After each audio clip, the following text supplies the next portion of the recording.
Have you heard about this AI art thing? You know, the one where you can type in some words, anything that comes to mind, and your submissive, compliant AI servant will generate that image for you. And, people's reactions to it have been mixed.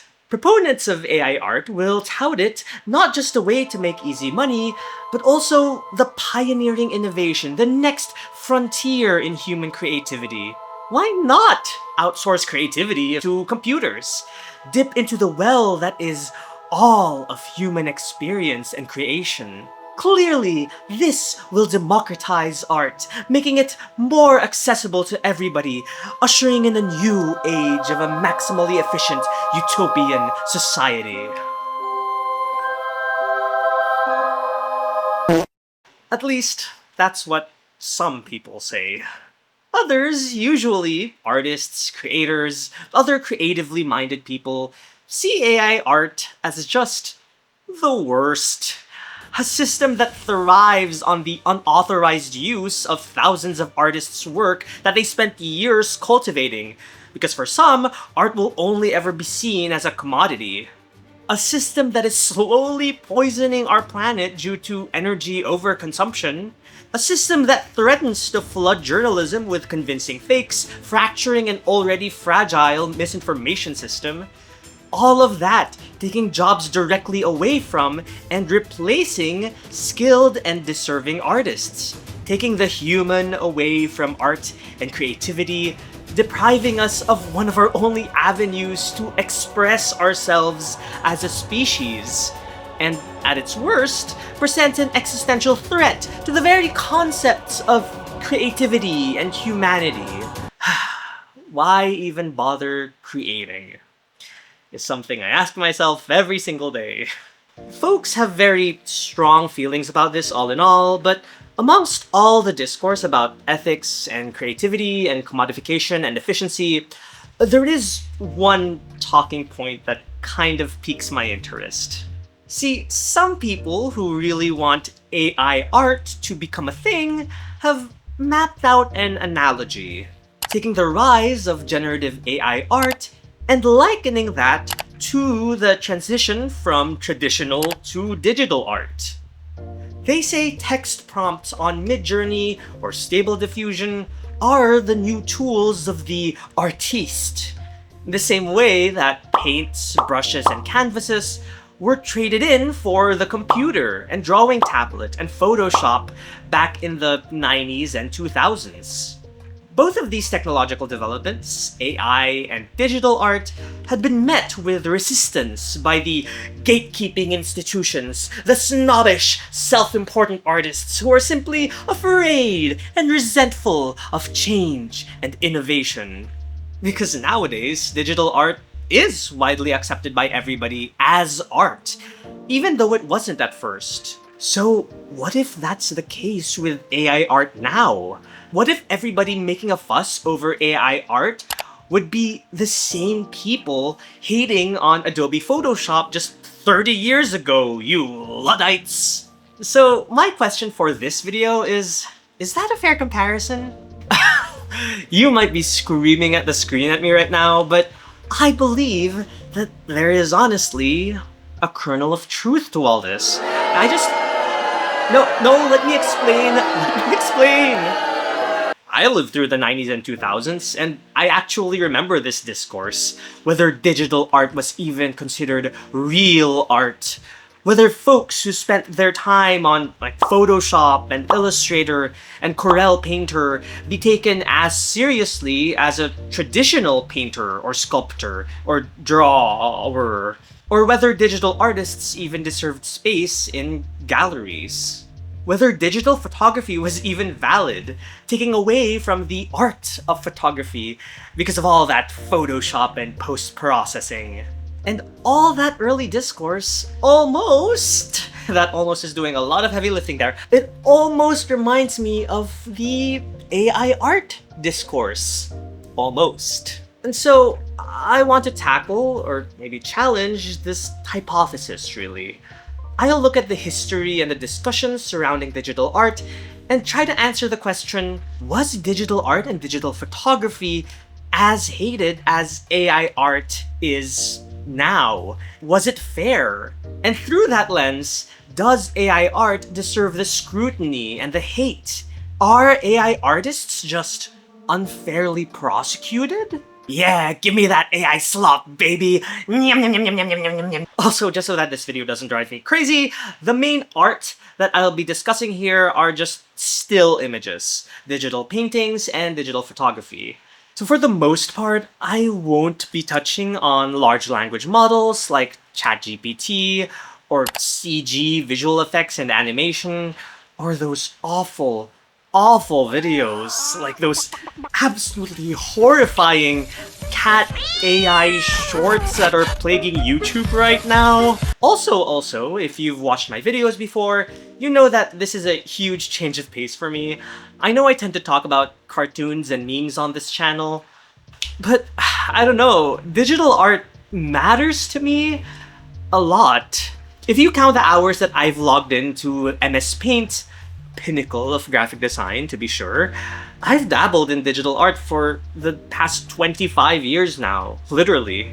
Messing around with my digital camera and my definitely legally acquired Photoshop CS3 program was how I spent most of my free time in high school. I spent like 2 decades in Photoshop designing posters, flyers, just stuff for fun for my sake. I've entered several photography contests online and IRL, I've won a number of them, have had my work shown in a gallery, and that's not even mentioning the insanely talented and creative digital artists and photographers that I was personally inspired by and wanted to be like. All of that is important to me. So let's see if those smart alecky robots can match my graphic design is my passion. Beep boop boop bop.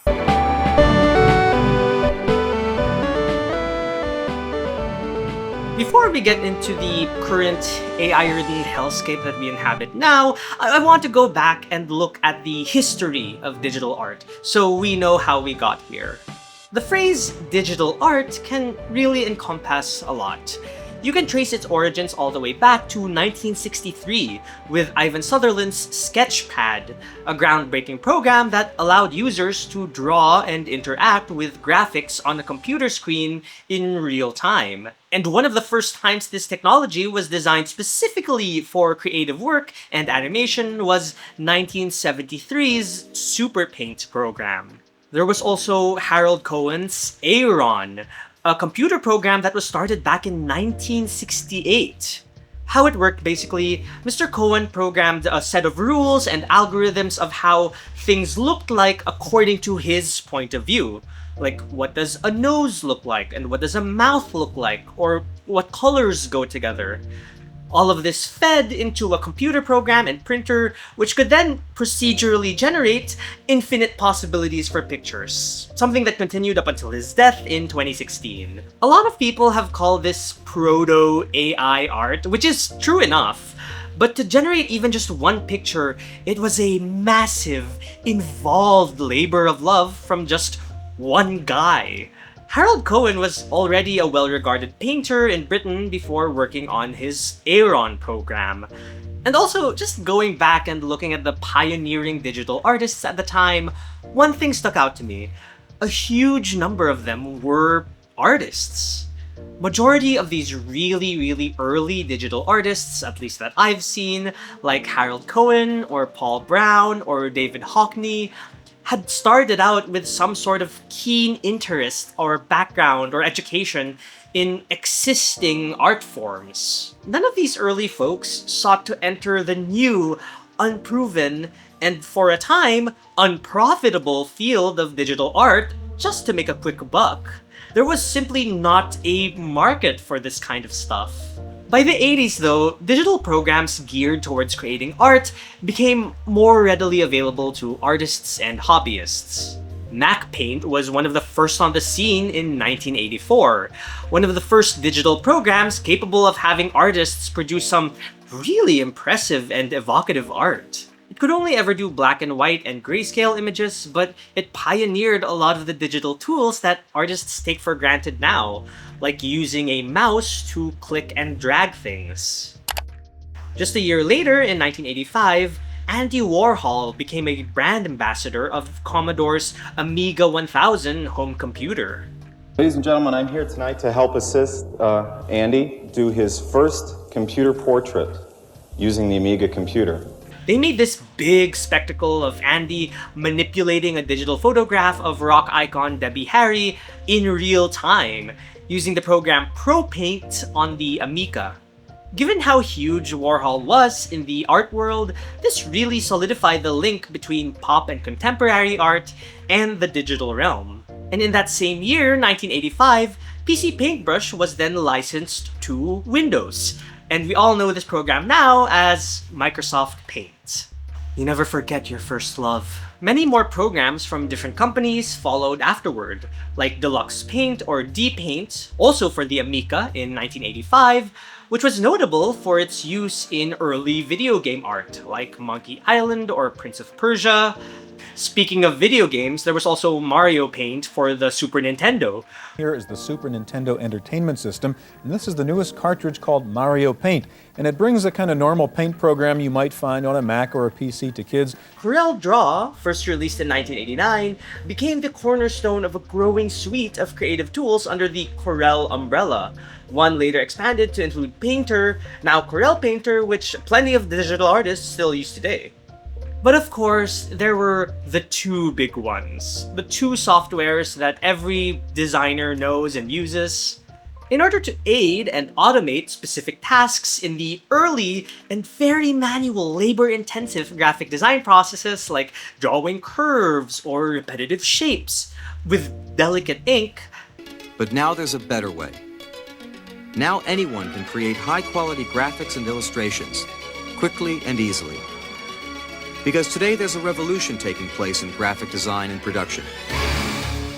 A revolution born of computers and laser technology, but with its roots in the tradition of quality and creativity. John Warnock created Adobe Illustrator and released it in 1987, which basically made the Adobe brand the digital art and creativity suite powerhouse it is today. Oh boy, I sure do love Adobe Software Company, ha ha ha ha! It's done nothing problematic at all. No predatory subscription prices here! Adobe is awful, I'm not gonna get into it today. However, the big software started development in 1987. Thomas Knoll wrote a program to display monochrome images on a Macintosh monitor. He was convinced by his brother to rework this program into a full-on image manipulation software, and they successfully sold the distribution license to Adobe, ensuring that they'd get a percentage of the profit for every copy of the software sold. This must have made them filthy rich, because they would release the software in 1990, and it would eventually be known as Adobe Photoshop. And you know that I know that you know what Photoshop is already. It is perhaps one of the most famous softwares of all time, and we are going to mention Photoshop quite a lot in this video. And remember, all of these innovations happened in the 80s. By the 90s, a number of artists had already adapted to the new digital art landscape. And I think one thing that really helped was how much digital art at this point imitated the look and the feel, and most importantly, the processes of traditional art. Thanks to the ever-enduring Wacom tablet, just one of a number of graphical or drawing tablets available to artists, folks could then replicate the act of drawing or painting using a piece of paper and pen. Here's artist Chelsea Sano. Very subtle lines to very, very dense, dark lines depending on how hard I press. So it's really feeling, it's working interactively with the artist and allowing the artist's personal expression to come through. In fact, digital art became so widespread that colleges began offering degrees for people wanting to specialize in digital art, as early as 1992. This is one of the few art schools in the country where you can major in computer art.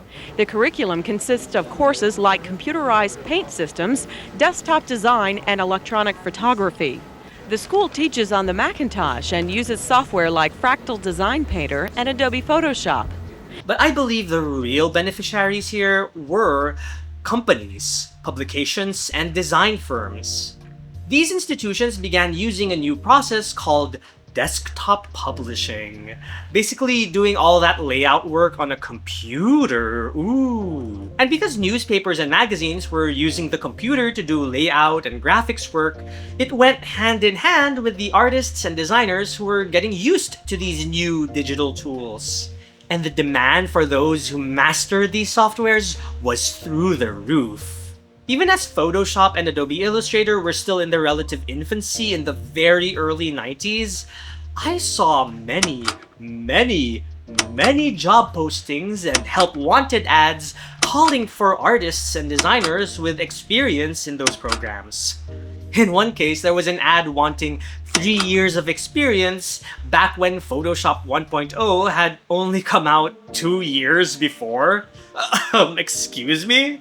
What is this, a modern job posting? In some cases, companies would even pay specifically to train their talented traditional artists to learn how to make that shift to digital, and getting them more familiar with the tools and software of digital art. Corinne was hired recently as a tutor by the design firm of Rucker Huggins in Mountain View, California. Her job was to teach a promising young artist all about Macintosh drawing and painting programs. And he told me about this designer that he would like to work with him, but he had no computer experience. He was very good, but didn't have the computer skills. So it obviously became clear that this was going to become the future. Everybody was happy about this. Nobody ever got mad. The end. No, of course not. There were the haters. An unjust prosecution from the art world, critics, and collectors alike who snubbed their noses at anything digital. That the use of a computer in creating art was seen as lesser. George, some artists say computers and the arts don't mix, apples and oranges. Very bad idea. What do you think? I disagree, Stuart. I think they're getting the hardware mixed up with the software. Look at what happened with the movie Star Wars. You had effects created by artists working with software that would have never been possible otherwise. There is a fascinating interview with digital artist Paul Brown, who is a massive pioneer in the computational and generative art space, all the way back in the 70s. The bias that was encountered by the so-called fine art world vis-a-vis computer. Did they ever, in your knowledge, articulate their concern, or was it simply technophobia, in your opinion? When I was a student in the 70s, I was a mature student. I'd gone to the Slade because they had a computer to learn more about computers at postgraduate level. And we thought we were going to change the art world. I mean, we thought we were the future. And of course, the next decade, we were completely unknown, and people wouldn't even look at our work. And what I realized was that the whole new generation of young curators, art historians, had come into the field who'd been very influenced by the emergent ideas of postmodernism. They very firmly believed that computers were part of the military entertainment complex and were undesirable. Okay, let's break this down. Postmodernism was a movement that was generally skeptical of technology and wary of the rigidity of big institutions and whoever wielded this power, like the government. And the whole industrial entertainment complex, remember, the very first electronic computers were developed in the wake of World War II. So all that just goes to show how deeply ingrained the technophobia or fear of change was on an institutional level. Fast forward a few years in 1994, and there's a really insightful article by David Plotnikoff published for the Knight Ridder News Service, which gives us the best view of how people perceived this digital art thing. A digital printing industry leader, Peter Hogg, says in the article, "I've heard a number of stories from people who have gone into galleries with digital art. The gallery people have been impressed. And when it comes out that the computer had something to do with it, they immediately say, "We're not interested."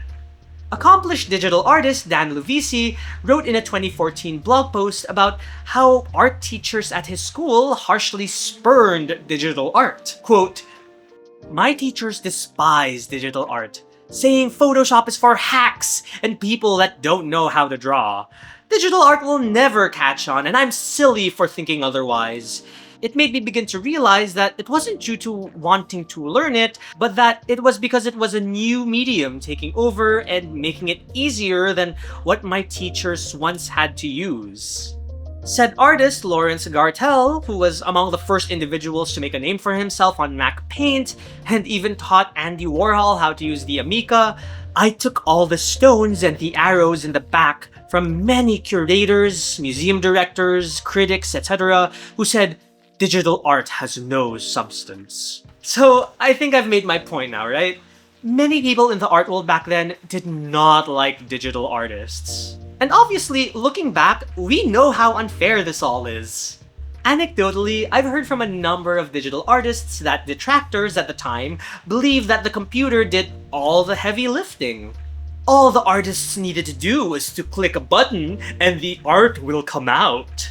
Well, if you've ever so much as opened a Photoshop program or Illustrator or Corel Painter or whatever, you know how not true that is. These are fairly complicated programs to navigate and to learn and to teach, and I think this line of argument really does betray an unfamiliarity with digital tools and what they were capable of, and just an obstinate incuriosity, a stubbornness simply rooted in not wanting to change. But did this disdain really come from nowhere?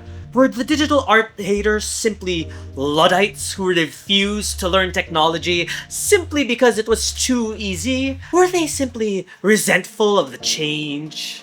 To look at it another way, were there any valid reasons for the art world to shun digital art? See, decades before digital art became relatively mainstream, the whole digital art thing was really perceived more as a strange little novelty, meant more to flex computational power and graphics capabilities. Like, whenever this technology would be showcased in a conference or whatever, it was seen more as a strange gimmick, like a glorified tech demo. Quoting from R. Mac Holbert, who specialized in digital printmaking at the time, 20 years of atrocious computer art is the reason the fine art people's eyes glaze over when you talk about them about this stuff. We call a lot of the artwork we see the gee whiz stage, and that's majority of what we see.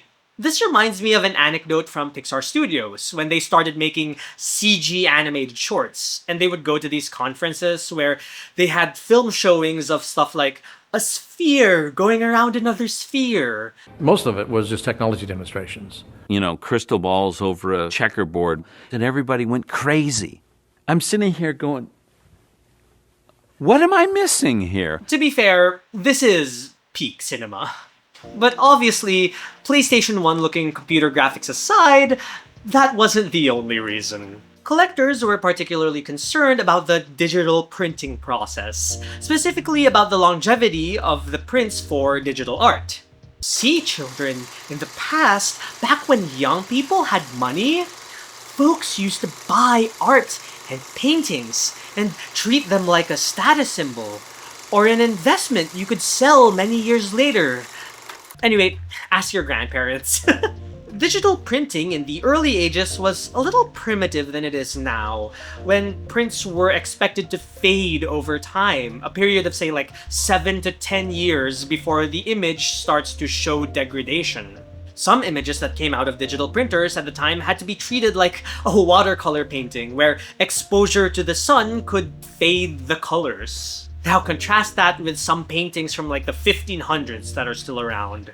Actually, the process of printing had always been a big thing in the art world, from lithography to even the more recent silkscreen prints that Andy Warhol would make of those celebrities. Kind of like a very manual Xerox. But even what Mr. Warhol did back then was a very involved process. While, yes, the same image could be reproduced over and over, but each print was made by hand, which could lead to stuff like messy inks or uneven layers, all depending on how the image was applied.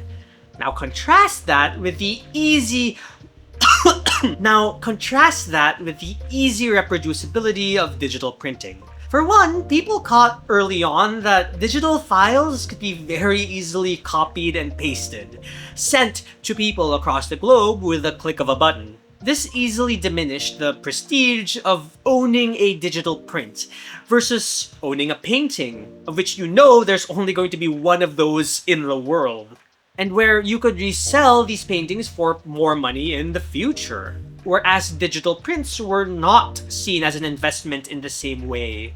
Not just that, but there was something more personal with painting, or even silkscreen printing. Even with many duplicates of the same print being made with a silkscreen, each print was still done by hand, which led to many little imperfections from one print to another, its own unique little fingerprint.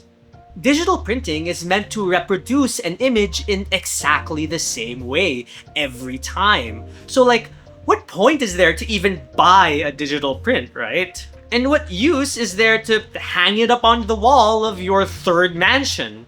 Or even just your regular house mansion? And I think all the reasons collectors wouldn't want to waste their money on cheap and easily replaceable digital art.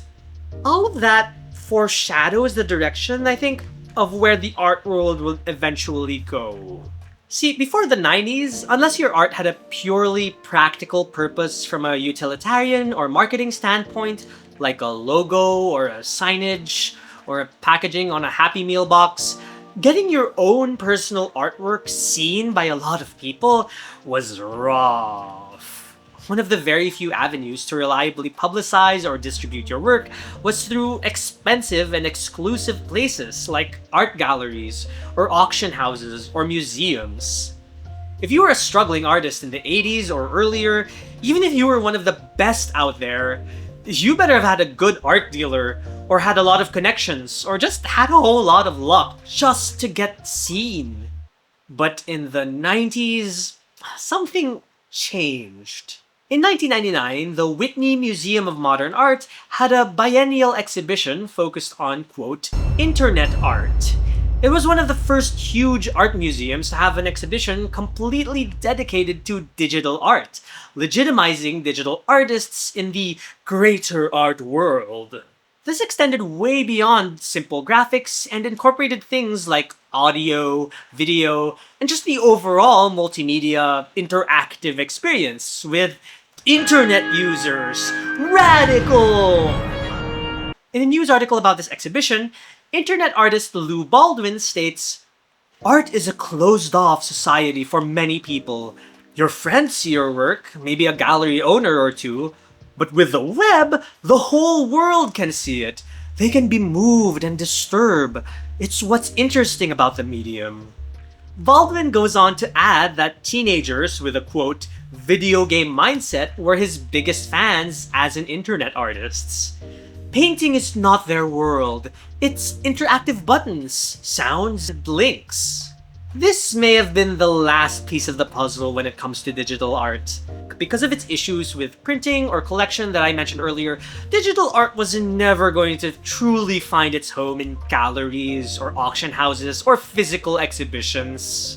But on the wiki wild west era of the internet, the rise of digital art goes hand in hand with the increasing popularity of cyberspace. Artists were already creating their work on computers, so it just made sense to share and distribute it online. By the 2000s, with faster processors, better displays, and the transition from dial-up internet to broadband, digital art could finally be experienced the way it was meant to be, instantly viewable, perfectly rendered across screens anywhere in the world. It was amazing from a marketing perspective too. Artists could create their own websites dedicated specifically to showcasing their own art. The good news is that you can actually make and design one of your own websites, thanks to the sponsor of today's video, nobody. Did you see my sub count? I don't get sponsors. Anyway, with the internet, artists could market and sell their own art, and could do so from just one location. You don't have to do the insane legwork of having to look for an art dealer or galleries who could display your work. And your audience suddenly, potentially became anybody from every country or every age group, as long as your work resonated with them. And if you're an artist who did commissions, you could easily get more targeted with your audience and capturing more specific niches, which could result in more money. And really, you didn't need to build a website completely from scratch.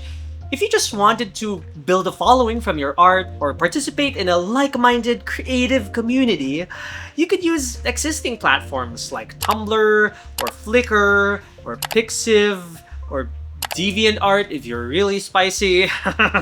One website I really want to highlight was the CG Society, a group dedicated to the advancement of computer graphics and visual effects. Because they were an organization oriented toward computers and art, they also sought to legitimize digital art and artists. One of the ways they did this was through publishing these hardcover books containing entries from their digital art competitions, which they would hold, which would have, quote, the finest digital art in the known universe. These artists would use software like Photoshop, Painter, even Maya and 3ds Max. This was given to me as a gift when I was like a teenager, and I have to be honest, I was so incredibly moved by this art. It was remarkable to see images that felt impossible to even conceive, like they were taken from another world, another dimension that was not our own. But no, these were human creations. Humans who had a vision, who used their existing knowledge and every possible digital tool in their arsenal to make some of the most breathtaking images I have ever seen. As a teen, I spent hours poring over all these images, and I feel sentimental just thinking about it. But while we're on the subject of me,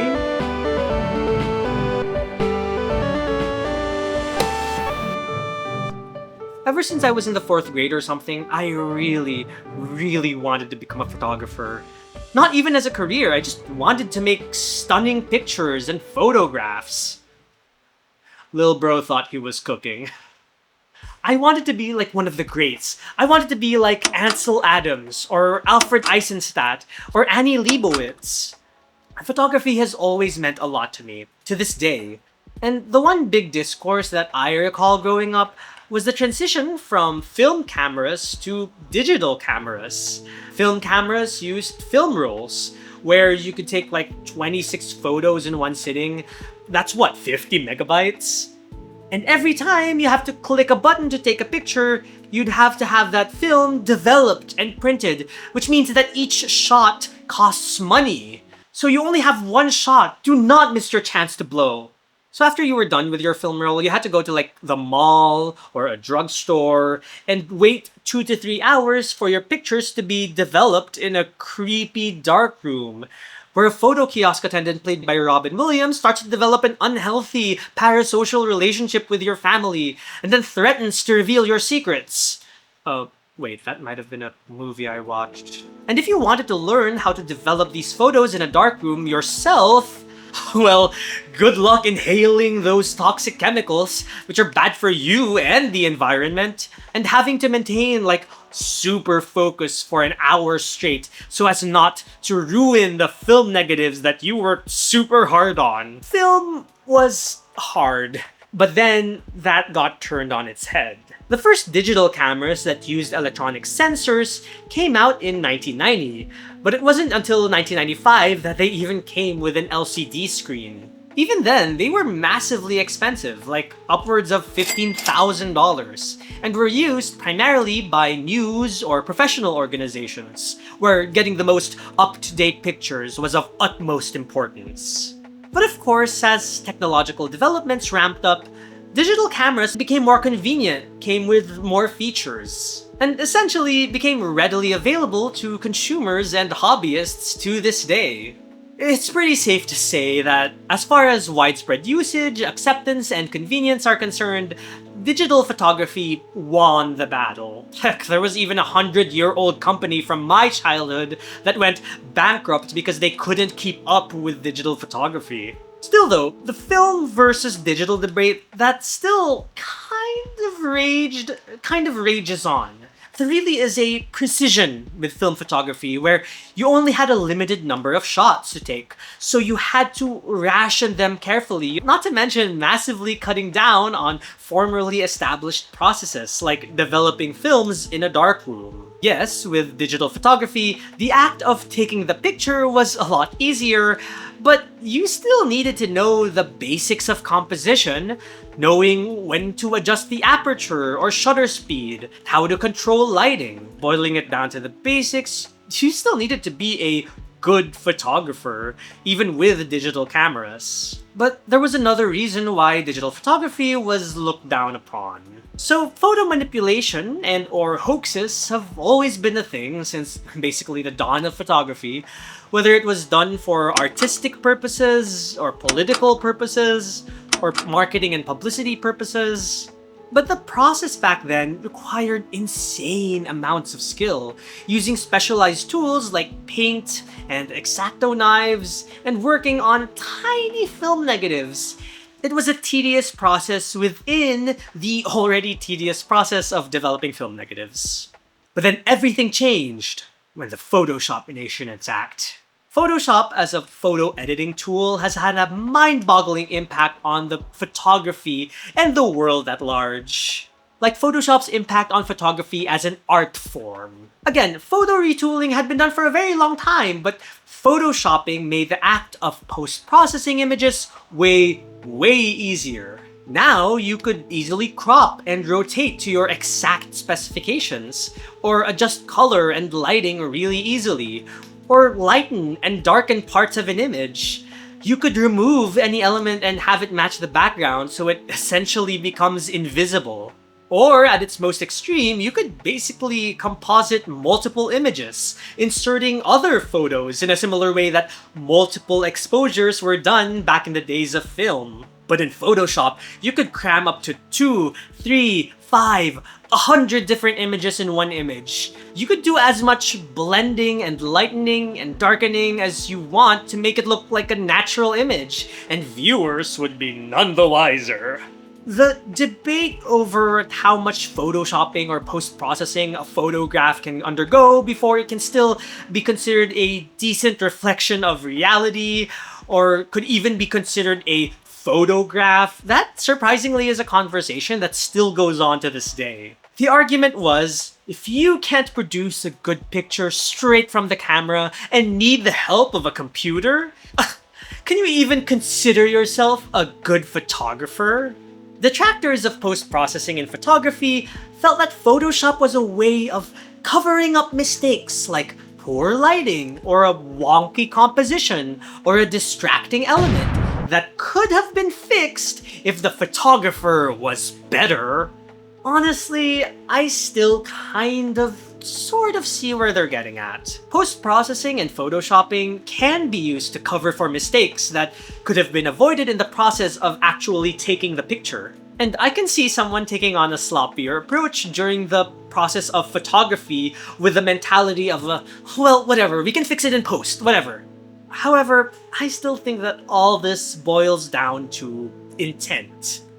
As long as everybody here is being transparent and all the work, including all the images used in the composite, are the work of a singular person, what you see on the image is still the vision of the artist. In 2000, photographer Pedro Mayer opened his exhibition called Truth and Fictions that heavily utilized digital post-processing or photoshopping on his photos. He did get some flack for this, but this is what he had to say. I was always sort of a glorified button pusher who happened to be lucky to get an image. Giving me credit for having an intention in my work was not foremost in people's minds. Today, when people go into an exhibition of mine, they immediately think, now what did this guy want to do here? My stature as an artist has grown because now people can see that there might have been some intent behind my work. And that's really what it boils down to, right? Intention. Every pixel in those images was determined by the artist in order to best execute their vision. Plus, there's just something to be said about the skill level too. Photography involves composition and technical specs. Photoshop involves mastering all the tools and knowing how to blend elements together using burning or dodging or whatnot. Both related, but also distinctly different skill sets. But both are 100% activities that require practice to get good at. The progress which is kind of the cornerstone of all art. So as long as artists who take pictures are forthcoming about their use of Photoshop or other image editing programs and the extent to which they are used, then I have zero issues with that. However, a much more insidious consequence of Photoshop has been its impact on marketing and advertising. Well, the scumminess and bad practices of advertising and the media have been documented long before Photoshop. And like, come on, do we still really believe that this is what a bacon cheesy yum burger from Jollibee looks like? Oh, I'm so hungry right now. There's also the impact of Photoshop and image editing on the billion-dollar beauty and fashion industry.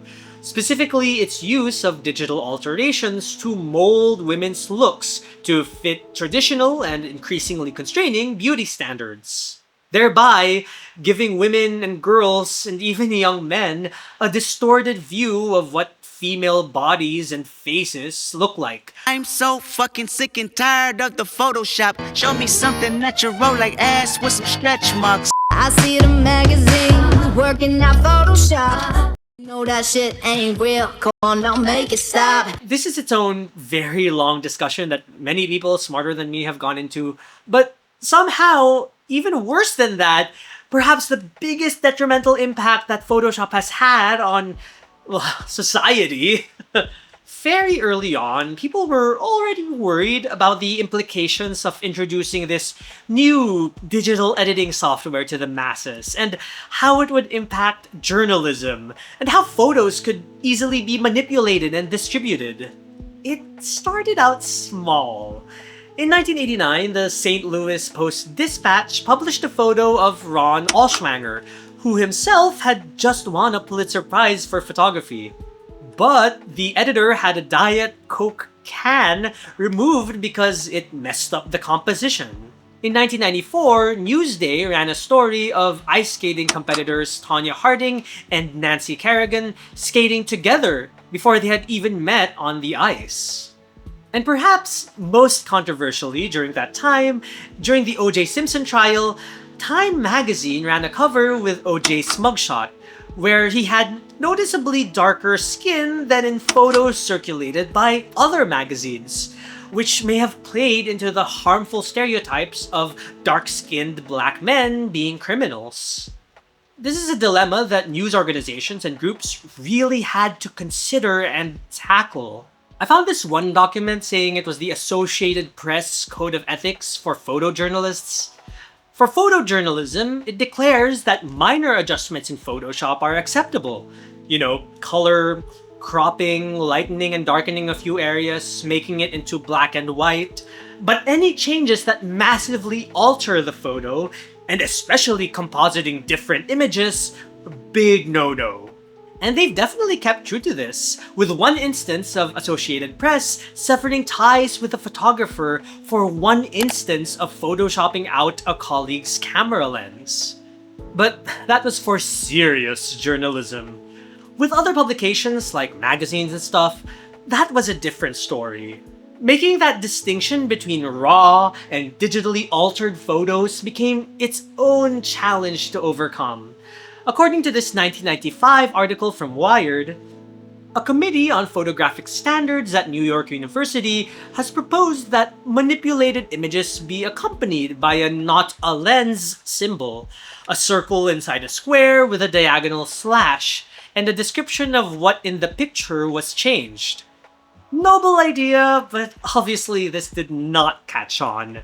The symbol's absence might signify that a photograph is legitimate, or it might simply mean that its publisher declines to display the icon. After all, wouldn't a publication that wished to deceive its readers be unlikely to denote its deceptions with a symbol? And if that was difficult in the 90s, you can imagine how much worse this was going to get in the next decade, the age of the internet. So, given how technologically adept a lot of early internet adapters were, plus the lawless, free-spirited creativity of the World Wide Web, Photoshop was used a lot, to the point where it became just a part of the culture and a meme in and of itself. In early image boards, when a photo was shown that was passed off as real but may have been tampered with in Photoshop or was just otherwise unbelievable, people would yell at it, saying, "Photoshopped!" or simply "shopped," thereby proclaiming it fake and gay, fabricated, and homosexual. I've seen quite a few pixels in my day, so I do declare this image is shopped. Photoshopped. What? This chart has been photoshopped. I made this myself. Well, it's gay. Gay! This usage of the word became so prevalent even outside online circles that Photoshop, the word, became a verb in the dictionary, meant as a catch-all term for a photograph that may have been significantly altered or fake, regardless of which image editing program was used. And of course, there were the online contests. Places like Fark or Worth 1000 or even Cracked.com all became hubs for competitions where viewers would be given a theme and had to put together something in Photoshop to fit said theme. Funny enough, quite a few of these entries breached containment and spread to other corners of the web, falsely presented as real pictures. Circulating around messages, BuzzFeed style lists, and early YouTube clickbait videos. But if you could probably tell, it wasn't all haha, lighthearted, funny, LMAO, goofs and gaffs. No, the internet is serious business. So I've learned in my many years of perusing the internet, alongside the research that I did for this video, and of course interviewing people and experts who were there at the time, I've come to the realization that some folks on the internet lie? You really think someone would do that? Just go on the internet and tell lies? Significantly altered photos that may or may not have had a political bend would get easily shared, passed around. Like this picture that surfaced of John Kerry and Jane Fonda at a rally meant to smear Kerry's image during his presidential run in 2004, portraying him as an anti-American traitor. Or what about this person, dubbed the tourist guy? A harrowing picture of a man taken on September 11, recovered from the World Trade Center wreckage. So haunting, share if you care about America. Well, turns out this picture was shopped by a 25-year-old man named Peter Gusley, and he only intended it as a joke among a few friends, just got way out of hand. Even though this obviously wasn't his intention to spread misinformation, this really does feel like one of the first instances of September 11 misinformation that litter the interweb to this day. Or even just dumb minor stuff like this picture of Barack and Michelle Obama using the wrong hand for the Pledge of Allegiance. Certainly the worst thing done by any president ever. So obviously it was just a flipped image with some minor tweaks in Photoshop, but it did get on the radar of some fact-checking websites like factcheck.org or Snopes. Listen, it's funny to look back on now and just see how easily duped these people were.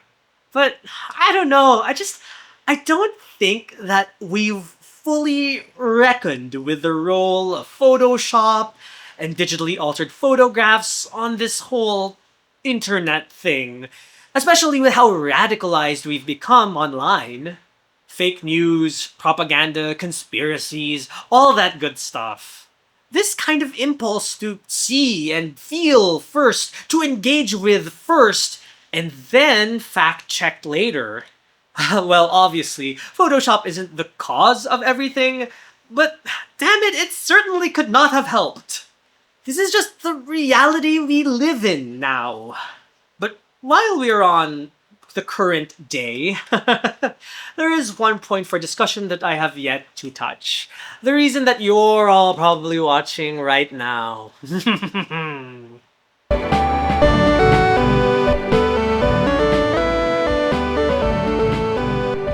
Artificial intelligence feels very new and means a lot of different things to a lot of different people, but actually it goes way back. Research in this field dates back as early as 1956, with John McCarthy and his colleagues coming together for a workshop basically founded on the notion that human intelligence, the use of language, forming concepts, problem solving, could be so precisely defined and quantified that it could be simulated by a machine and even be mistaken for human. From the 1950s onward, interest in AI, and more importantly, funding for AI research through the years has come in waves, in what's called the AI Spring, characterized by a plethora of AI breakthroughs, followed by the dark AI Winter. AI Winter is what happens when the lofty ambitions and expectations for AI surpass the actual technological capabilities of the computers, and then people get disappointed. So where do you think we're at now in the mid-2020s? I'll give you one guess. If you do a Google Trends search for artificial intelligence as a field of study since 2004, you can see it massively spikes in 2022 and just keeps growing exponentially, and even reached an all-time height just 2 months ago at the time of me writing this. So aside from the rapid acceleration of AI now, I think what really made people take notice was how this AI started creating original, artistic content. I pointed out that 2022 was when AI interests started rising, according to Google Trends. And in hindsight, that year does feel like an inflection point. A lot of softwares were released that year, like ChatGPT, which uses large language models in order to predict which word is statistically likely to come next, blah blah blah blah blah. You already know what ChatGPT is about and all its issues. Okay, but what about still images? Well, as far as graphics that utilize neural networks and machine learning to create original images, that has been around for a while. For instance, the Deep Dream software, as developed by Google as early as 2014, which uses pattern recognition algorithms to generate some truly bizarre, surreal imagery. But 2022 is when the floodgates really opened. The first of these programs to get on my radar was DALL-E, a portmanteau of Salvador Dali and WALL-E. Oh, look how they massacred my boy! From the user end, all these image generators seem like they work the same way. You know, you type in what you want, which we will call a text prompt, and it just farts out an image in a matter of seconds. It feels like magic, but there's actually a crazy complex algorithm at play. How DALL-E works is that it's trained on millions of image caption pairs, and then tries to break down the text prompt given through tokens. Each token dictating the subject, what it looks like, where it is relative to other things. Well, basically all you need to know is that this is what it looks like.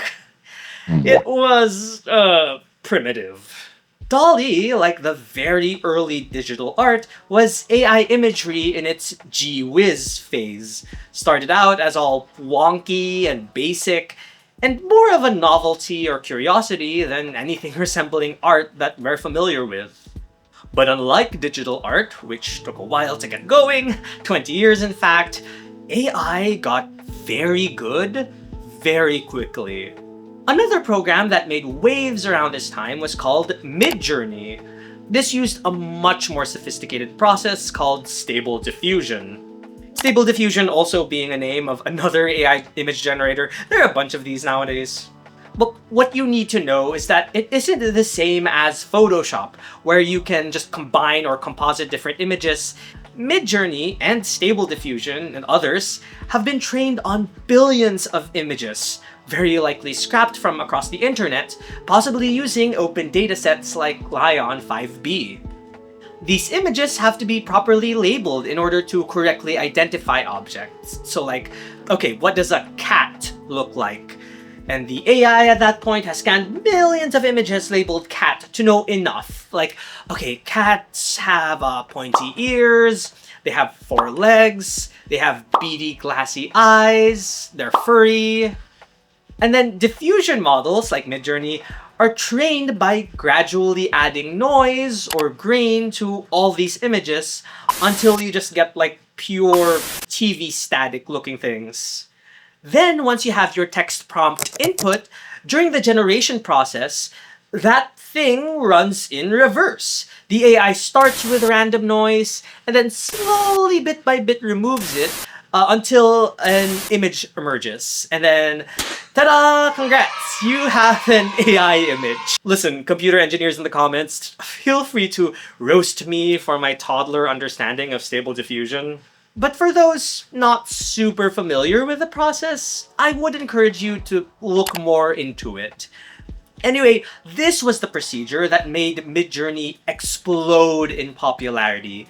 As newer versions of Midjourney rolled out, it got good, like realistic, scary good, leading to a peak in popularity in Midjourney in March 2023. Despite its seeming inability at the start to correctly count the number of fingers, it seemed like a lot of people were starting to get tricked, bamboozled even, by these AI images. So you can imagine that the public's reaction to all these new technological developments was mixed. Look, I've immersed myself in the AI art discourse enough to basically see it all. So let's give this a fair shake, alright? What motivates somebody to love AI art? Or even just the concept of AI art? What is there on the pro-AI side? Well, for one, you simply have people who are excited at the prospect of making money, of generating new income with this technology. In the same way that some of these guys were excited about selling you their course of dropshipping stock market YouTube automation. Order now for only $5,000. Boy, what a steal! But for real though, there are people like AI generating these images and then going onto Etsy to sell these designs on mugs and shirts and whatever, which is so cool. And yes, you of course have your quote-unquote AI bros always priding themselves on being on the cutting edge of technology, like they did with NFTs or cryptocurrency. Some of these guys, and remember I said some, so don't attack me, some of these guys never really cared about art, but carry themselves with a sense of righteousness and pride that they could create something so beautiful and thought-provoking just by typing a text prompt. Wow! And some of these posts have an ugly undercurrent of just hating on artists. Let's make a art of your favorite character breaking the pencil. I can't wait until all pretentious artists like this can't make money from childish doodles. Why doesn't anyone wanna buy my shitty $60 drawing? This is the fault of AI. All you did was type a prompt. Okay, but let's see you try.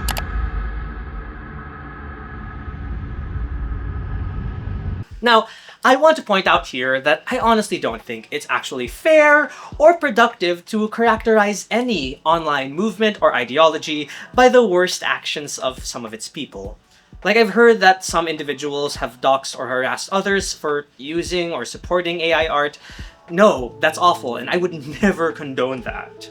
Also, I need to mention that I've seen AI art supporters of different genders, so it's not just the bros, and all across the political spectrum, with some arguing that being against AI is ableist, and they genuinely believe it, or also that AI art has the capacity to help people in marginalized groups.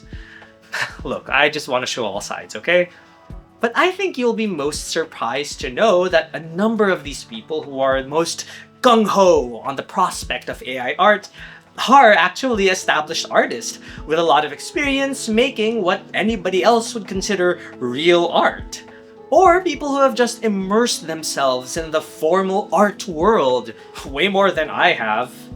Consu Waldron, a writer and curator who had earned her MA from the NYU Tisch School of the Arts, has conveyed that she still feels that AI is a tool capable of creating astounding art. Bennett Miller, acclaimed and award-winning director of movies like Capote and Moneyball, was one of the first people given early access to the DALL-E model, and he was so taken by this technology that he debuted a series of prints at a Madison Avenue gallery in New York, all digitally AI-generated from text prompts. Boris Aldiksen, a photographer of 30 years, also took to AI, sometimes using his own images, and even mentioned how his role as an artist changed when he started using text prompts. If you have a knowledge of image making, you are having the lead because you know the keywords, you know how to prompt. Then you are the director in the movie, and the AI is your assistant, your set design, actor, script writer. However, it seems like many others online are a little more ambivalent, maybe even disdainful, and look down on AI art. In 2022, when users of the art and design portfolio website ArtStation pointed out that the website's main Explore page was being populated with AI-generated art, illustrator Nicholas Cole sparked a protest by reposting a no AI illustration and encouraged users on Twitter to join in. What followed was a deluge of posts from artists everywhere, flooding the site's main page, protesting against ArtStation's policy to even allow these AI images. What motivated Cole to start was, quote, to see if we could get ArtStation to respond with a policy that actually serves and considers their user base of skilled craftspeople. The art community is a powder keg of passion for our craft, and there's a natural growing consensus against AI. In 2023, an open letter and petition from the Center of Artistic Inquiry and Reporting called for the restriction of AI illustration from publishing, with 3,000 signatures from journalists, artists, professors, and more. Generative AI art is vampirical, feasting on past generations of artwork, even as it sucks the lifeblood from living artists. Over time, this will impoverish our visual culture. Consumers will be trained to accept this art-looking art, but the ingenuity, the personal vision, the individual sensibility, the humanity will be missing. And this isn't just a few angry people online either. This is manifested in the realm of the law, with a group of artists filing a class action complaint against some AI corporations like Midjourney and Stability AI. In one legal document, it's claimed that the act of generating these images have, quote, violations of law happening in every phase. To wrap this to the beginning, some AI defenders have seen this current controversy, this angry anti-AI sentiment, and have fired back with this rebuttal. Oh, well, they hated Photoshop too. People hating on AI is just like people hating on digital art in the 90s. They also thought you could just click a button and art would come out. So I'm now gonna go and compare and contrast the two, see if there's any common ground in how these two things came about, how they work, and how they were received, and where I think the two of them diverge. So I'm just going to be rattling off some observations and just my own thoughts, which, you can disagree with, that's fine. But what I'm not interested in doing is breaking down whether I think AI art constitutes as art or creativity. But, if you want to do that, bust out a dictionary, take an intro course to philosophy, and go crazy, but leave me alone. There are three different aspects I want to look at when comparing and contrasting AI and digital art. Number one, the economic side. When digital art, Photoshop, the digital cameras, all of that, when they started seeping into our lives, it felt very gradual. It was the 60s and 70s when people realized that they could use computers and robots to make something resembling art. This was when you saw things like the Super Paint or Harold Cohen experimenting with Aaron. In the 80s, the first softwares were launched, but they were pricey, and a number of them wouldn't even make it intact into the next decade. It was really only in the 90s when momentum started to pick up, with colleges offering courses on digital media and softwares becoming more affordable. But digital art back then didn't feel omnipresent. It's not like your typical 90s American household with 2.5 kids had a digital Wacom tablet or digital camera just lying around. For the most part, majority of people probably didn't even clock this as some kind of big trend that impacted everybody's lives. It really only made waves in design studios and art schools, the art world. Speaking of the art world, as the "is digital art real art?" debate started raging on in the 90s for museums and galleries, businesses, corporations, ad agencies, news organizations, they did not give a rat's ass about what was considered real art. They just needed tools to help them move faster, cut costs, gain an edge. And so the real art discourse just kind of passed them by, and they had no qualms utilizing Photoshop or whatever, as desktop publishing was also picking up steam. I mean, remember all those help wanted ads looking for artists with experience in that software? Plus, training folks and helping them transition from traditional to digital art was simply the more cost-effective option. And it wasn't just illustration either. Back when digital cameras cost a fortune, news organizations were among the first to use them. One anecdote from 1995 has Bill Clinton and musician James Taylor on a boat having a picture taken of them by Associated Press photographer Steven Savoia.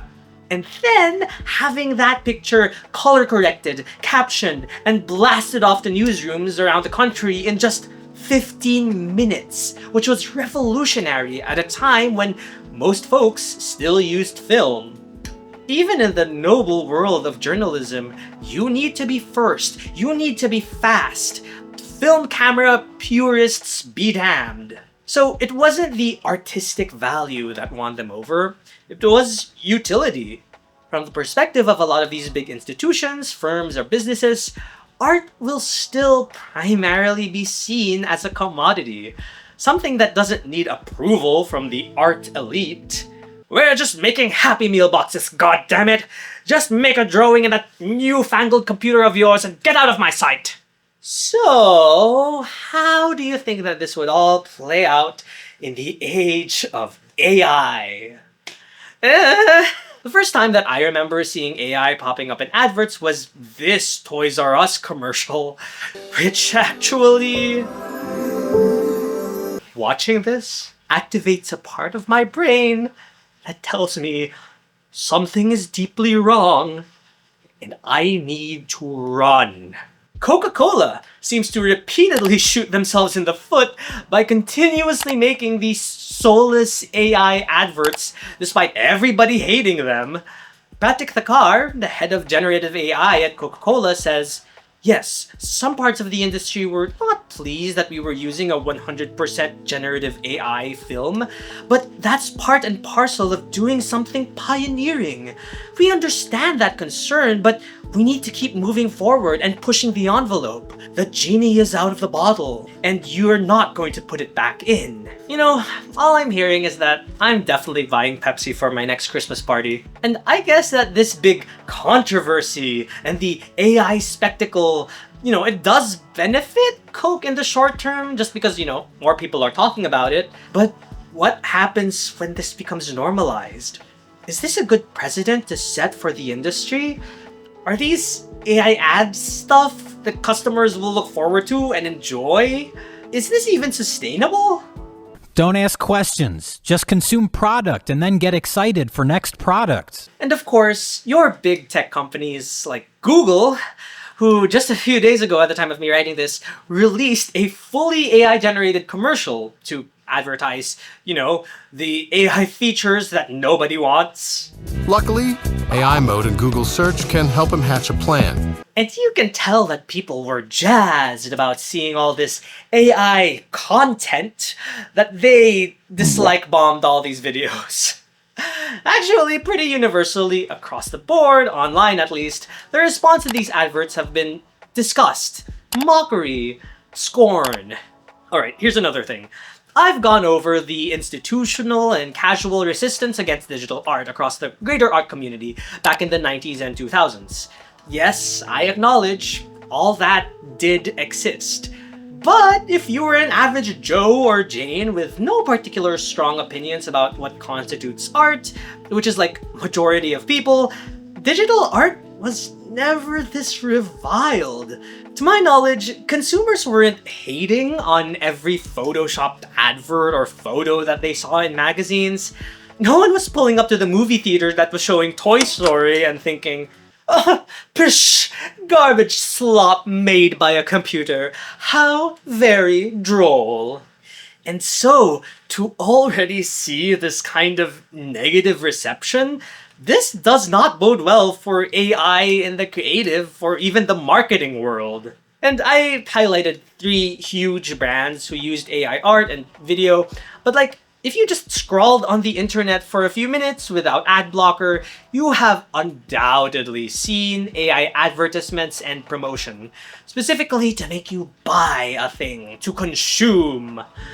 But definitely the most disappointing AI ad that I've ever seen was when drawing tablet company Wacom, which goes way back in the story of digital art, a company that produced tools to empower many digital artists, was found to be using AI.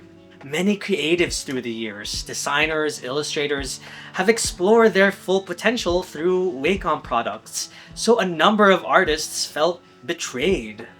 But while we are on the subject of artists, let's talk about job loss.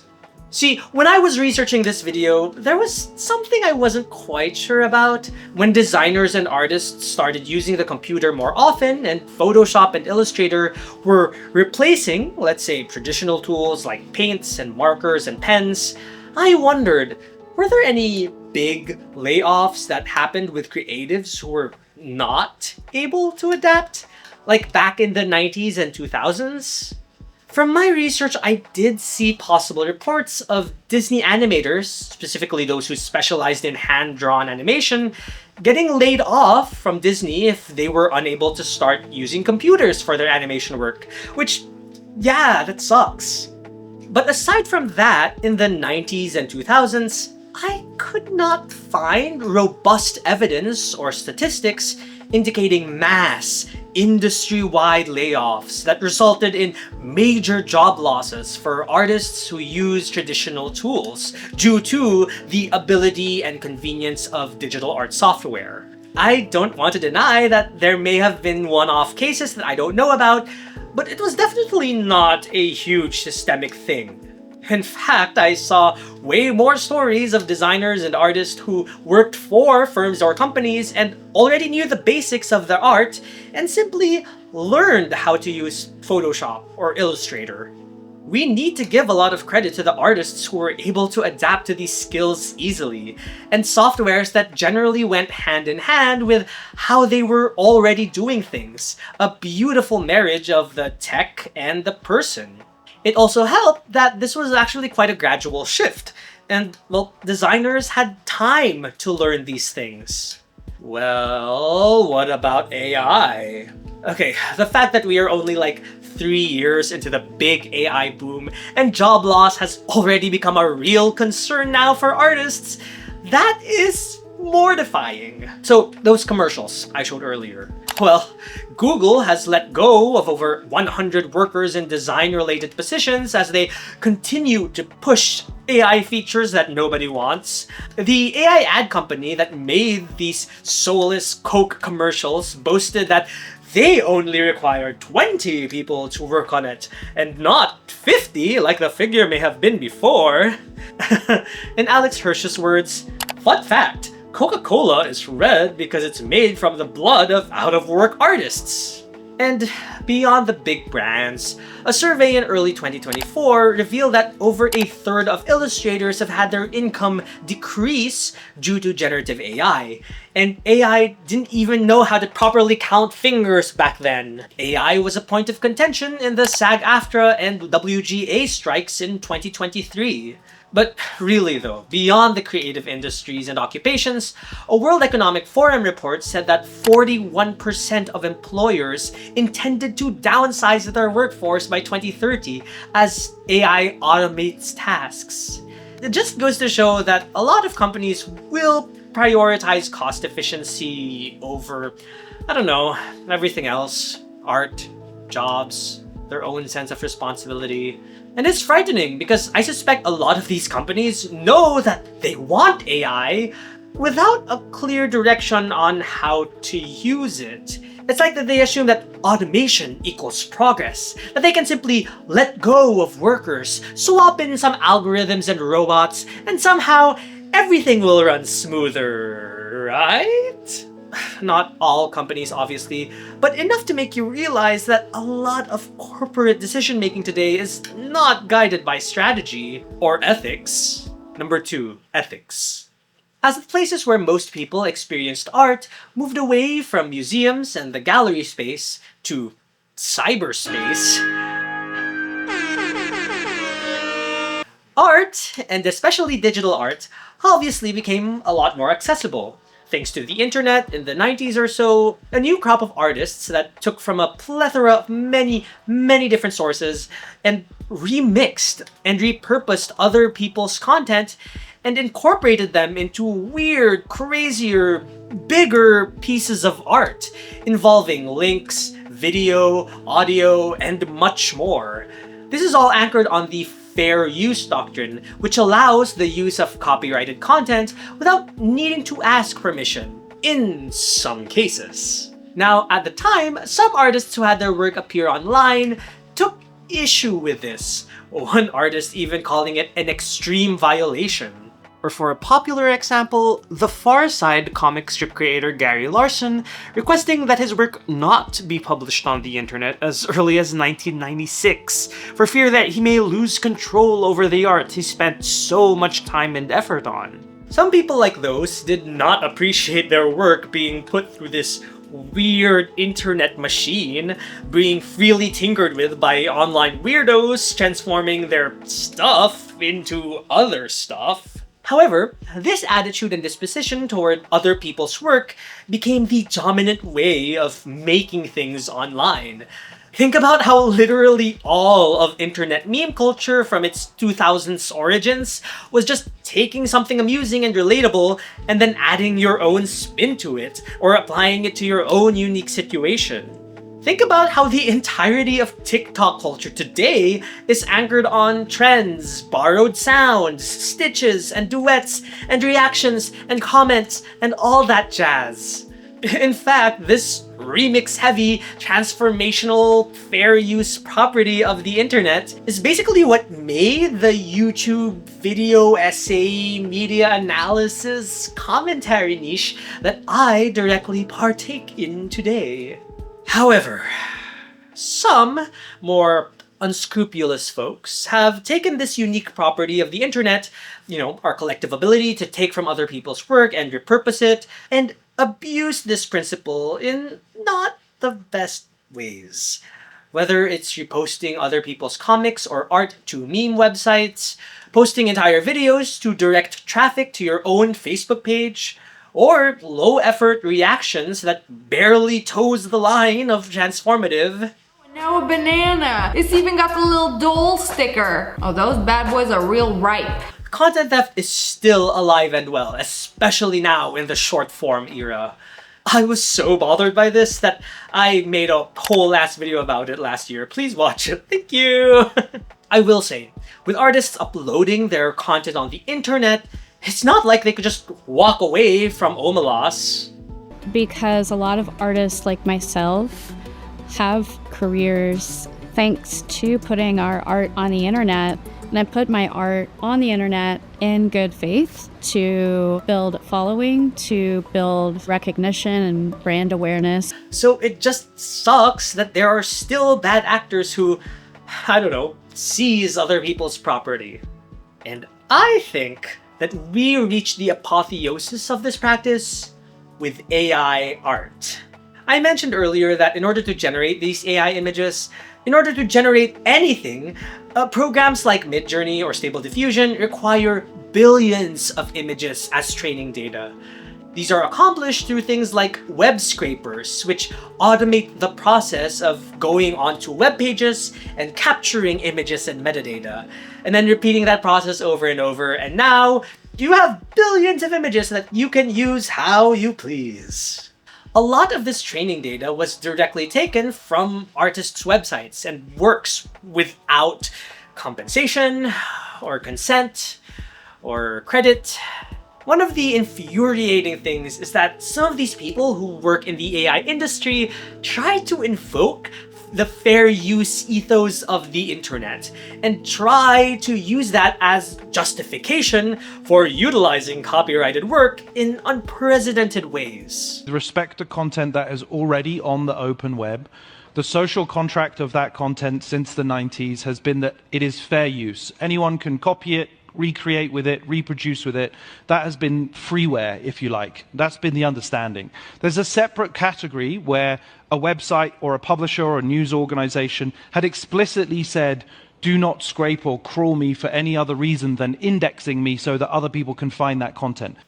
Well, if that's the case, then why have there been instances of AI programs overfitting, memorizing and regurgitating a single training image nearly identically instead of generating something new? This is the lazy reaction video version of images.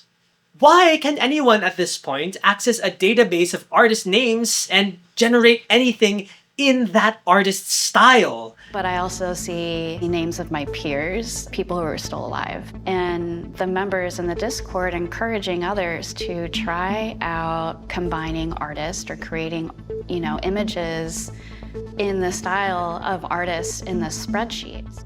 Again, Without their consent, thereby directly copying an artist's specific painting or drawing style. One instance had a Reddit user, MysteryInc152, proudly announced that he had created an AI model off of 2D illustrator Holly Mengert's work. Holly Mengert reacted to this, saying, I kind of feel like when they created the tool, they were thinking of me as more of a brand or something, rather than a person who worked on their art and tried to hone things, and that certain things that I illustrate are a reflection of my life and experiences that I've had. I think it's much easier to just convince yourself that you're training it to be like an art style, but there's like a person behind that art style.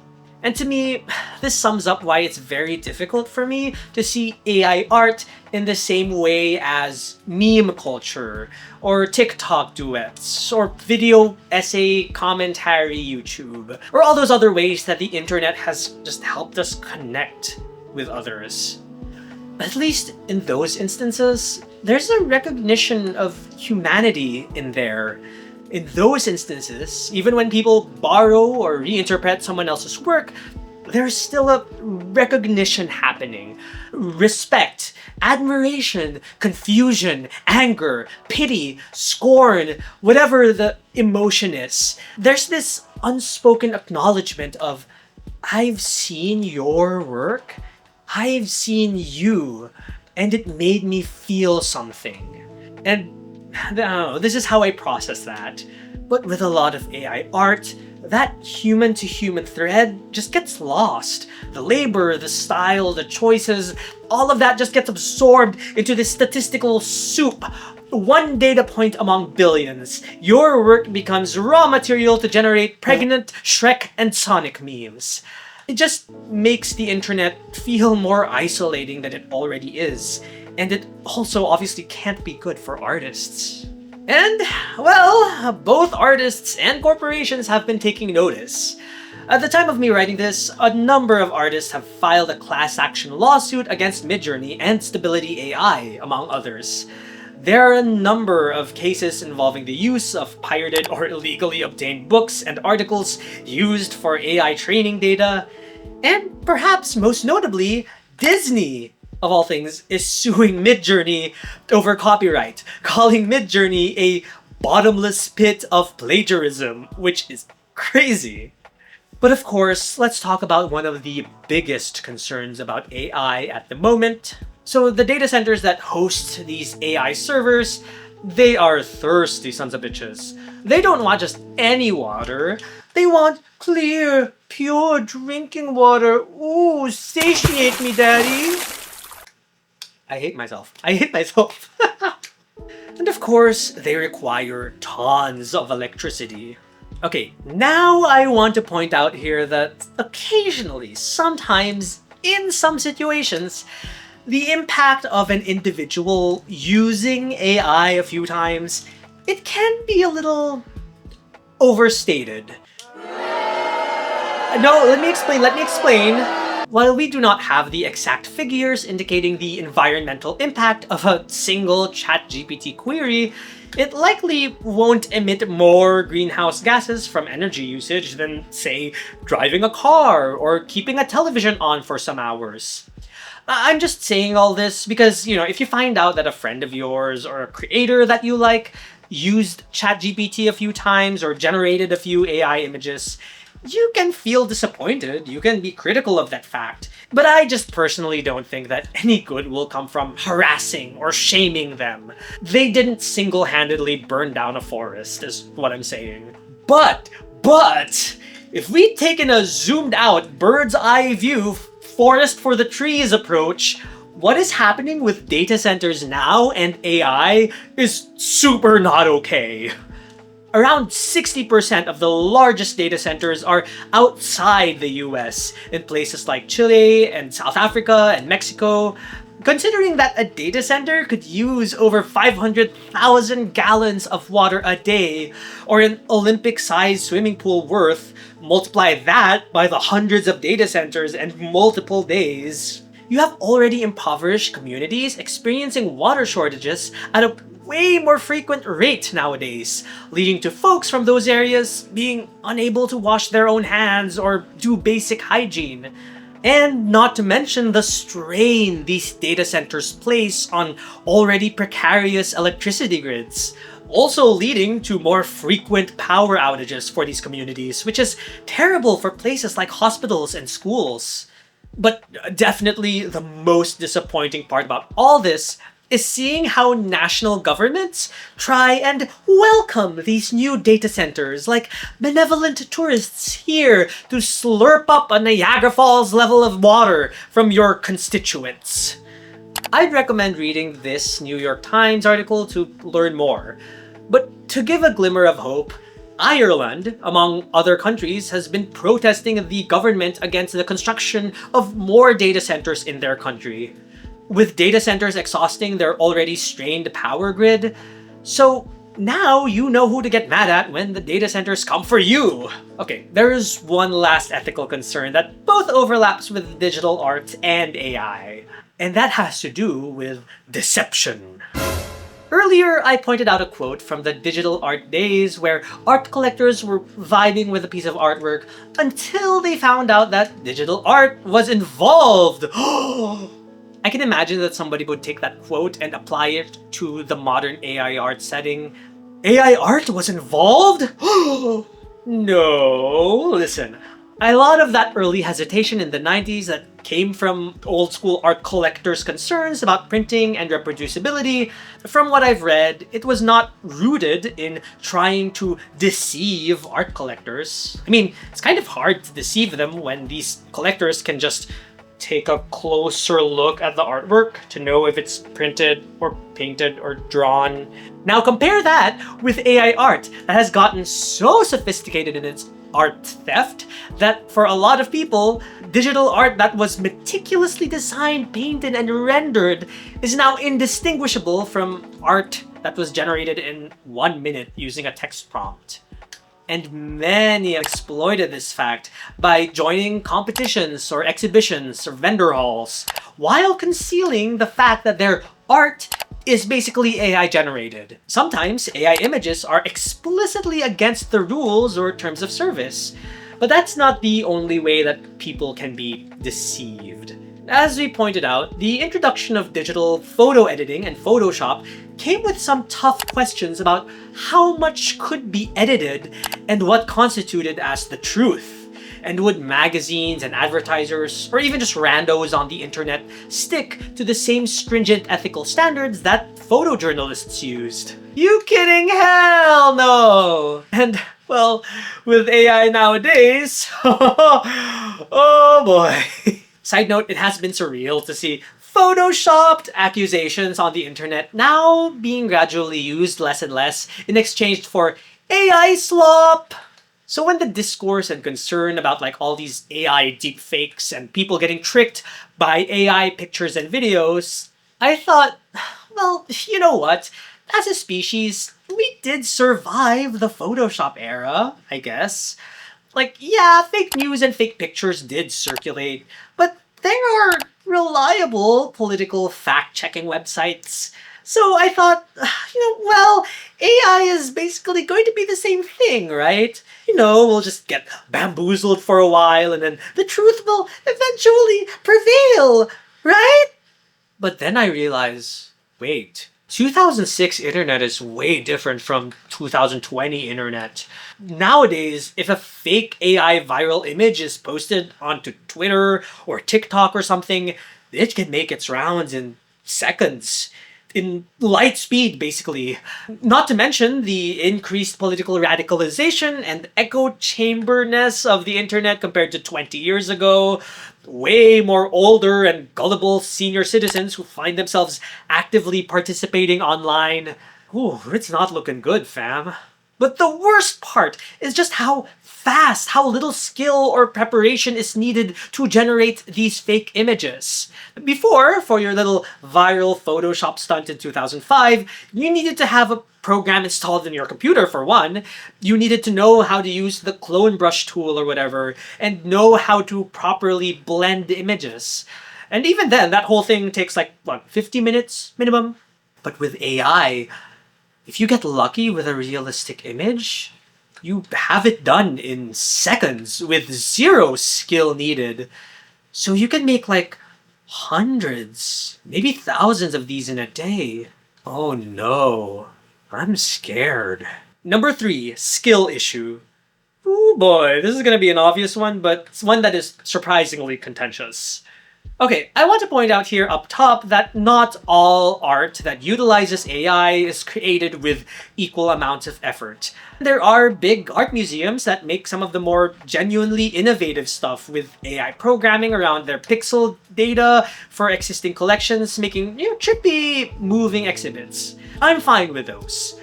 What I'll mainly be discussing here, though, is the text prompts used in Midjourney to generate these AI images, passing that as a substitute for actually toiling on a piece of art for ages. So when Adobe Illustrator came out in the late 80s, I can put myself in the shoes of a graphic designer from back in the day, who maybe spent years perfecting that flawless curve, drawing a perfect freehand circle, like the freaks that they are. Perfect circle. And I can imagine somebody who's honed those skills for years, seeing how these state-of-the-art computers can just click point A and click point B, drag something, and then you somehow have a curve? What? Where's the soul? Where's the passion in the formation of this curve? All's that to say, I can see why somebody would have a reason, not a good reason, but a reason nonetheless, to dislike new technology, no matter how much easier it makes life for everybody involved. There is certainly a stolen valor element. Well, I went through something difficult, so others must as well. This is simply going to be true for any kind of technology, really. I could imagine the act of being able to click undo on Photoshop, or the breadth of tools available on Photoshop could have made traditional artists who work with paints jealous, even irrationally angry. And honestly, I don't blame them. And this was especially felt in the transition from film to digital photography. The purists who stuck with film and resisted digital or any kind of Photoshop type post-processing as late as 2010, they really did think of folks who used Photoshop as cheaters, people who took shortcuts in their art.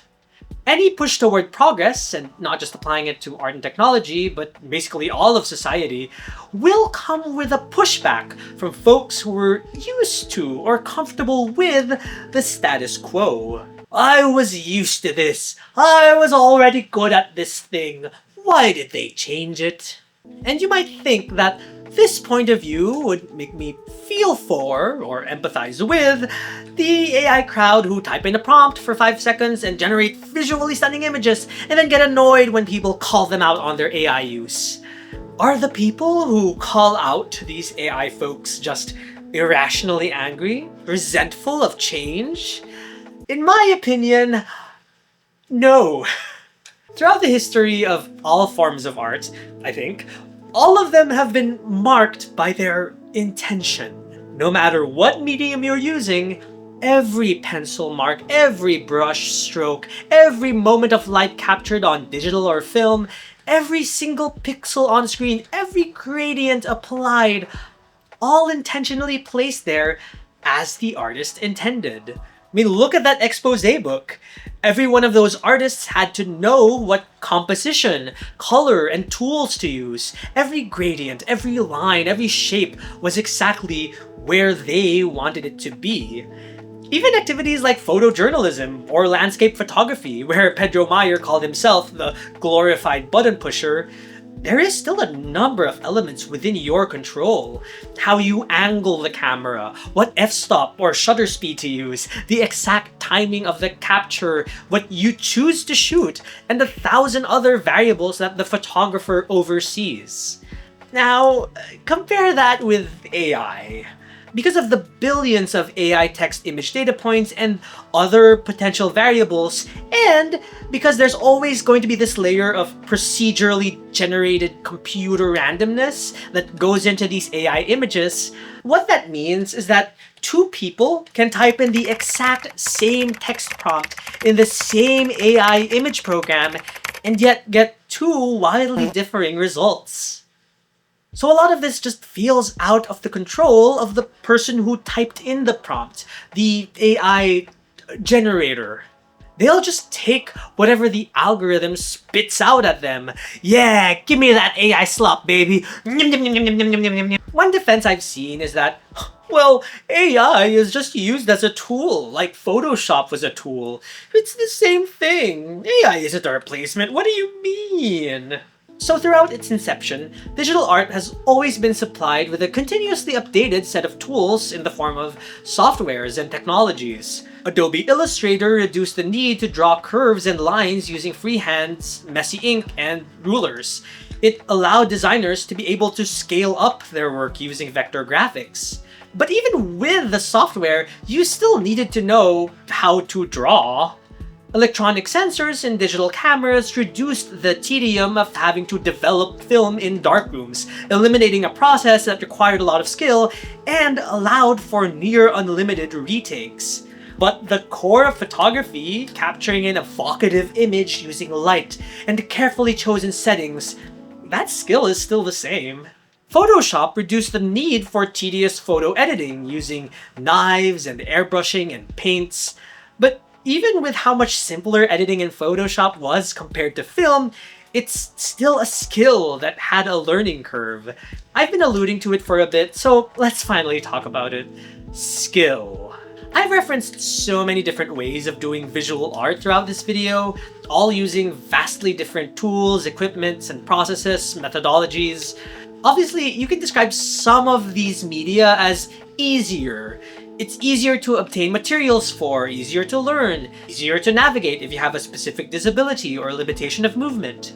But all these visual arts require an understanding of what makes an image good, aesthetically pleasing, you know? What are the qualities of an image that one must consider? Whether you're painting with a brush or taking a picture or making a digital work, these qualities include composition, balance, and visual weight. How the viewer's eye flows through the image seamlessly. Does it utilize leading lines, or the rule of thirds, or symmetry? Lighting and value. How do you create depth and contrast? How do you use or adjust shadows and highlights to know if a picture is adequately lit? Color theory. What colors go best together? Are you able to use colors or tone or hue to selectively get the viewer's attention? Form and perspective. How do objects look like in a 3D space? How you choose to depict them can make a big difference. Texture and detail. Can the viewer feel like they can reach out through the screen on canvas or hold, touch what is being depicted? And all of this is just the tip of the iceberg. Artists of all mediums spend years of practice and toil to master these things and learn, along with the specific technical aspects unique to their artistic medium of choice. Now, in order to create something that is roughly as aesthetically pleasing, for as subjective as that term is, what must you be able to do in AI? Type prompt. Write word. Digital art was once accused of taking a massive shortcut, that clicking a computer button and doing a few tweaks would generate a stunning image. That was not true of digital art then, but it is absolutely true of AI art now. So yeah, what generally happens is that all these decisions about composition, tone, colors, line weight, form, all that is outsourced to an algorithm that's learned from these talented artists who spent years mastering their craft, learning those things, and know what they're doing. Okay. I hear some people in the AI crowd shouting at me already. Actually, writing prompts is actually super hard. You have to get the right words, and sometimes you even have to do it multiple times just to get the image you want. Are you for real right now? Are you so fucking for real right now? Oh, congratulations. You found out that typing a big titty golf GF yields worse results than black hair, pale skin woman with big chest. To even insinuate that doing what is basically the equivalent of a Google search, which, by the way, even in the early 2000s was never touted as some unique or special skill, to equate that with years of practice in any artistic medium, I'm being trolled. I'm just being trolled. The people saying this are being so unserious, and I am just taking the bait. And if I engage with this any further, I might just go off the grid, which I know some of you will probably like. So, moving on. I have heard some arguments that say like, excuse me, Sauce, I do have an art background, so I know about the rule of thirds and color theory, and I'm able to incorporate that into my text prompts and AI art, so, yeah. Oh, cool. So you commissioned a robot then, right? You said what you wanted and specified some things like, composition or color or whatever, and then you had the robot do majority of the work.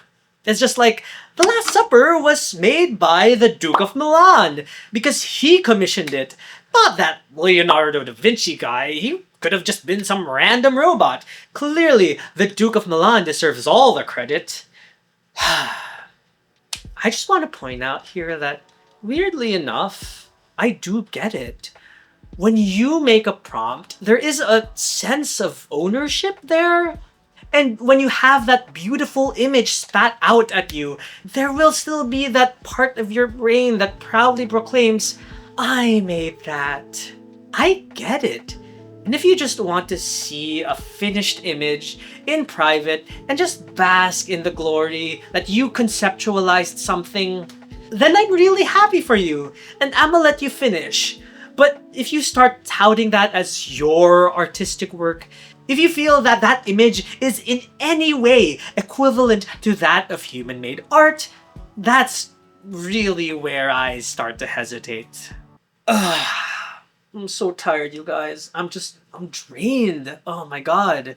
But do you want to know a secret? Don't tell this to anybody. Come closer, come closer. Here. I actually use AI in these videos. Wait! No! Turn off the alarm! No, I'm not a hypocrite! No! It's true.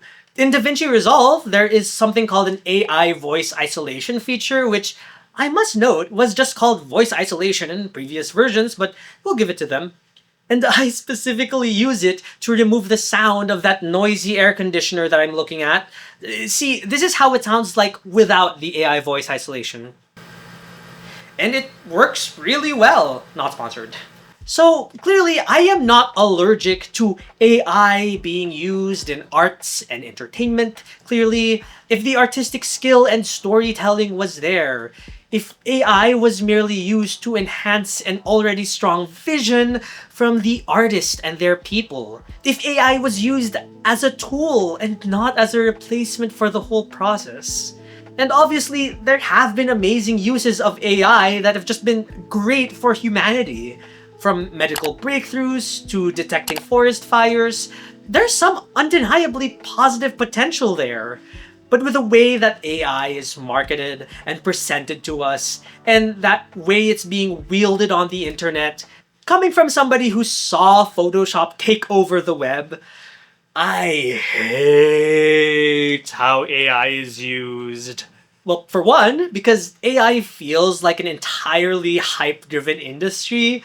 Wow, take a look at that market capitalization for the AI computer chip company. Look at that bubble-shaped graph. It would be a shame if somebody popped it. And it might be that hype that explains why it seems like every service on the internet, every advertisement, every thing is just aggressively pushing their AI services onto us. It is smothering.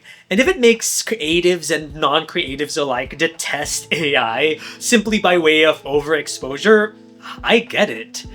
This was not an issue that digital art and photography ever had to face.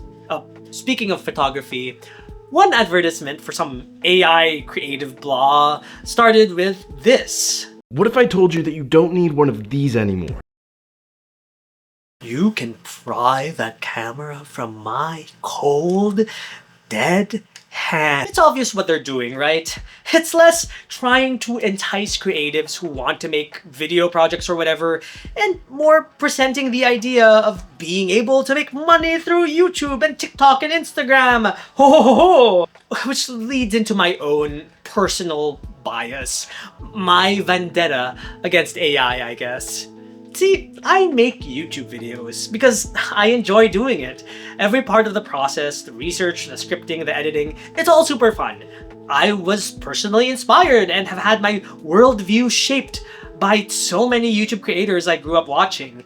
And now I've even made great friends with fellow YouTubers. It is such a collaborative platform and a rewarding endeavor. So I just personally resent that I have to share the platform and directly compete with freaking AI cat meow meow AI garbage slop and brain rot that adds no value, no value to the world except to make a quick buck for the people who are running it, obviously.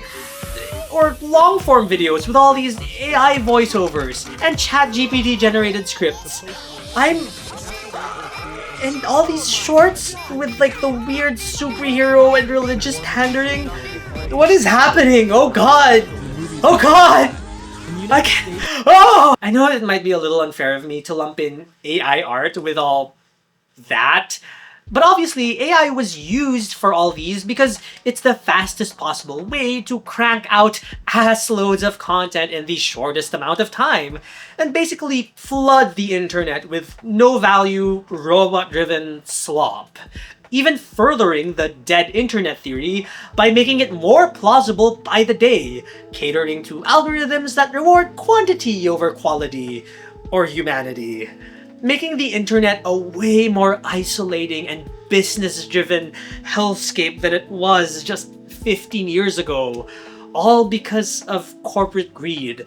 And the individuals, some of whom themselves are down on their luck, folks who just need jobs, all of them seeking to exploit that corporate greed in order to make a quick buck. Look, I just started this video trying to work out if the rise of digital art among consumers or hobbyists and artists in the 90s and 2000s was in any way comparable to the rise of AI art. And I hope I made that clear why I don't think these are the same thing. The huge part of the stigma and even institutional gatekeeping against digital art was driven by its medium and how it could not be collected or preserved in galleries or exhibitions. This challenged our understanding of not only how art could be made, but also how it could be engaged with. AI doesn't change anything. It's literally the exact same as the digital art we've been enjoying for years, but trained on stolen artworks and requiring far less skill. The only things that shifted are the economic frameworks and incentives that keep human art like this alive. Digital democratized art. AI industrialized it. On one last note, I do want to address this last argument for AI art that I've seen. Well, what about the poor artists who want to realize their vision and want to make art, but lack the time and resources to do so? So you remember Holly Mengert, the 2D illustrator who had her work fed into the AI machine by some Redditor?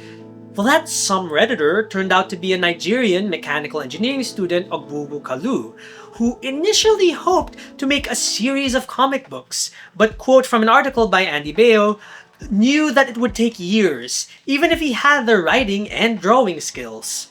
So if I'm against this kind of art, am I taking away from the tools from people like Ogbugu Kalu, who just wanted to make art, but were hindered by factors outside their control, like capitalism? Doesn't that make me the giant meanie for depriving aspiring artists of potentially life-changing tools? Okay, I'm just going to talk about my view on art, if that counts for anything. I want to speak to the dreamer, the artist inside all of us. First of all, I'm genuinely sorry that the capitalist society we currently occupy never afforded you the time or energy or resources to express yourself the way you want, or to let your creativity roam free. That sucks. That really sucks. To me, art isn't about the medium, whether it's canvas or digital. Art is about care. Artists cared enough about the vision they wanted to put onto a canvas or onto a screen that they put in the work to study the medium, to learn the basics, to make, to have that vision, and later on, those visions come to life. And I've always seen a piece of art as a culmination of that love, that drive to create. And all those decisions about what kind of composition is best to convey that, or where to put that brushstroke, or what color to make the gradient, those minor things together are a culmination of your experiences and how you see the world. And outsourcing that to some algorithm that is only made possible from thousands of other artists who put in the work only for their output to be flattened into data points, it just feels hollow. And I know that this is all a very hippy-dippy kumbaya answer. I'm sorry that I don't have the cerebral, objective answer to satisfy the fact and logic TM crowd, but it's true. That's just how I, and I think a lot of other people, view art. I don't know what the future holds. I'm sorry that I don't have the winning law or legislation or the economic facts and figures that will make artists and creators feel safe in their jobs again. And maybe just like how early digital art was dismissed because of, quote, postmodernism or technophobia, maybe AI art will one day find its place alongside human artists with little resistance. Maybe we are blind to a legitimate bias that doesn't even exist yet. But what I do know is that within the systems that we have now, with art and technology and the socio-economic factors that drive them, I can't think of AI art as progress or the next frontier in creativity. Not yet. But I will say this. We are, 30 years into the digital art revolution, you could say? And digital art didn't kill the traditional medium, even though, due to various constraints preventing them from being shown in galleries, people still paint, or draw, or sketch. We don't go up to little 5-year-old Jimmy coloring with crayons and go, "Ha! You're pathetic. Why are you wasting your time on crayons? Don't you know you could do all that with Photoshop and Illustrator?" So why are we paying any mind to these AI folk to act this way? I think ultimately, humans are just going to want to create, using whatever tools are available to them. That drive to create is what defines us as humans. And to the digital artists out there, I just, regardless of all the craziness happening and the job loss, I'm really sorry about that, but I just have hope for us. I'll leave you with the words of artist Scott Christian Sava. What keeps you going as an artist, and how do you make art even when maybe you don't feel like it? This is a great question, and I think the answer to that is hope. Hope keeps me going. Hope that I can make a difference in the world. Hope that my art is going to improve. Hope that maybe my art means something.